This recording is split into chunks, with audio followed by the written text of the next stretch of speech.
Hello guys, അപ്പോൾ ഇപ്പോൾ ഞാനുള്ളത് തേക്ക് മ്യൂസിയത്തിലാണ് കേട്ടോ. അപ്പോൾ അതിൻ്റെ ഒരു ചെറിയൊരു മിനി വ്ളോഗുമായിട്ടാണ് വന്നിട്ടുള്ളത്, വളരെ ചെറുത് കേട്ടോ. അപ്പോൾ ഞാൻ ഫസ്റ്റ് തന്നെ കണ്ടിട്ടുള്ളത് തേക്കിൻ്റെ കാണ്ഡഭാഗമാണ് കേട്ടോ. എൻ്റെ ജീവിതത്തിൽ ഞാൻ ആദ്യമായിട്ടാണ് ഇത്രയും വലിയൊരു തേക്കിൻ്റെ കാണ്ഡഭാഗം കാണുന്നത് കേട്ടോ. ഞാൻ സത്യത്തിൽ ഞെട്ടിപ്പോയിട്ടുണ്ട് കേട്ടോ. അപ്പോൾ ഞാൻ ഇപ്പോൾ തൊട്ടൊക്കെ നോക്കി, ശരിക്കും ഞാൻ ഞെട്ടിയിട്ടുണ്ട് കേട്ടോ.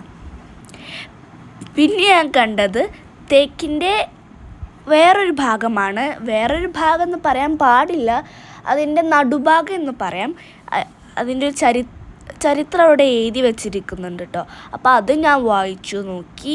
പിന്നെ ഞാൻ കണ്ടത് തേക്കിൻ്റെ വേരുപടലമാണ് കേട്ടോ. അതിൻ്റെ ചരിത്രം അവിടെ എഴുതി വെച്ചിട്ടുണ്ട്, അതും ഞാൻ വായിച്ചു. അതൊരു ഗ്ലാസ്സിലാണ് ഉള്ളത്. പിന്നെ 116 വർഷം പഴക്കമുള്ള തേക്കുകൾ ഞാൻ കണ്ടു കേട്ടോ. 2-3 ഉണ്ടാവും. അത്യാവശ്യം നീളമുള്ള, അത്യാവശ്യം തടിയുള്ളൊരു 2-3 തേക്കുകൾ കേട്ടോ. നിങ്ങളൊന്ന് ആലോചിച്ച് നോക്കി, 116 വർഷം പഴക്കമുണ്ട് അതിന്. പിന്നെ അങ്ങനത്തെ ചിത്രശലഭങ്ങളെ കേട്ടോ, പല നിറത്തിലും പല വിധത്തിലും മെയിലും ഫീമെയിലും ഒക്കെ ഉള്ള ചിത്രശലഭങ്ങൾ കേട്ടോ. വലിയ ചിത്രശലഭങ്ങളുണ്ട്, ചെറിയ ചിത്രശലഭങ്ങളുണ്ട് കേട്ടോ. ഞാൻ ആദ്യമായിട്ടാണ് ഇത്രയും വലിയൊരു ചിത്രശലഭത്തെ കാണുന്നത് കേട്ടോ. ആ വെള്ള, അതിൻ്റെ ഫീമെയിലും മെയിലും ഉണ്ട്. പിന്നെ വണ്ടുകളൊരു കല്യാണമായിരുന്നു കേട്ടോ. കുറേ വണ്ടുകളുണ്ട് കേട്ടോ. പിന്നെ വലിയ വലിയ ചിത്രശലഭങ്ങളും ചെറിയ കുഞ്ഞ് ചിത്രശലഭങ്ങളുണ്ട്. പിന്നെ അതിൻ്റെയൊക്കെ ഒരു ചരിത്രങ്ങളും എഴുതി വെച്ചിട്ടുണ്ട് കേട്ടോ. ഞാൻ ഇതിൻ്റെ മുഖം കണ്ടാരെ ഞാൻ സത്യത്തിൽ നെട്ടിയിട്ടുണ്ട് കേട്ടോ അതൊക്കെ കണ്ടപ്പോൾ. പിന്നെ കണ്ടത് പണ്ടത്തെ കൃഷികൾക്കൊക്കെ ഉപയോഗിച്ചിരുന്ന ഉപകരണങ്ങളാട്ടോ. ഈ വിളവെടുപ്പിനൊക്കെ ഉപയോഗിച്ചിരുന്ന ഉപകരണങ്ങൾ, അതും ഞാൻ കുറച്ച് നേരം നോക്കിയെന്ന് ഞാൻ പോയി. അത് കുറേ എണ്ണം ഉണ്ടായിരുന്നു. പിന്നെ ഞാൻ കണ്ടതൊരു പെയിൻറ്റിങ് ആരോ ചിത്രം വരച്ചിരിക്കുന്നുണ്ടോ. അപ്പോൾ അത് നല്ല ഭംഗിയുണ്ട് കാണാൻ. അതിലുണ്ടൊരു ചരിത്രം, അതും ഞാൻ വായിച്ചു നോക്കി. പിന്നെ ഞാൻ കണ്ടത് വലിയൊരു പത്തായ കേട്ടോ. എൻ്റെ അമ്മ പറഞ്ഞു തന്നിരുന്നു അതിമ മേലെ കിടക്കാനും പറ്റും, പിന്നെ അതിൽ ധാന്യങ്ങൾ സൂക്ഷിക്കാനും പറ്റും എന്നൊക്കെ പറഞ്ഞ് അതിമ തൊട്ടൊക്കെ നോക്കി.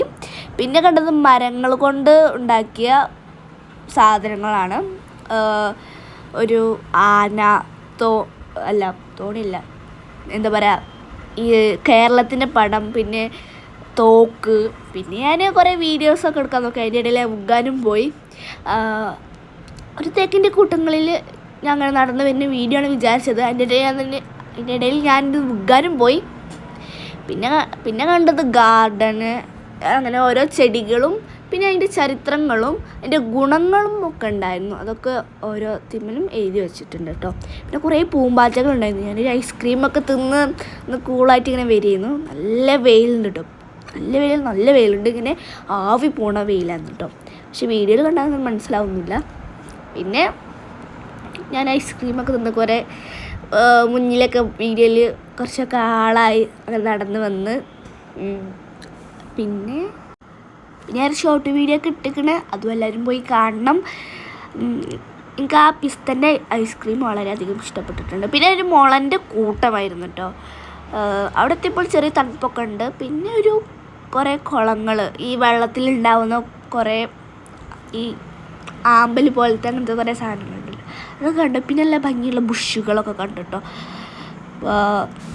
നല്ല വൃത്തിയിൽ വെട്ടിയിട്ടുണ്ട് അവർ.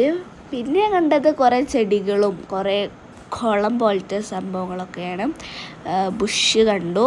ബുഷല്ല, വൃത്തിയിൽ നീറ്റിൽ അവർ വെട്ടിയിട്ടുണ്ട്. പിന്നെ അപ്പോൾ ഇത്രയൊക്കെ ഉള്ളൂ നമ്മളൊരു ചെറിയൊരു മിനി വ്ളോഗ്. അപ്പം എല്ലാവരും എൻ്റെ വീഡിയോ സപ്പോർട്ട് ചെയ്യണം, ലൈക്ക് ചെയ്യണം, ഷെയർ ചെയ്യണം, ബെല്ലിലേക്ക് ഒന്ന് കുത്തിരി പൊട്ടിച്ചല്ലേ കേട്ടോ. അപ്പോൾ ഇത്രയേ ഉള്ളൂ ഒരു ചെറിയൊരു മിനി വ്ളോഗ്. അപ്പോൾ കുറച്ച് ആളൊക്കെ ആയിട്ടേനും മുന്നിൽ. അപ്പോൾ അടുത്തൊരു വീഡിയോ മറ്റു വീണ്ടും വരാം. അപ്പോഴേക്കും ടാറ്റാ. ഇത് വിവിധ ഇനം പനകളാണ്.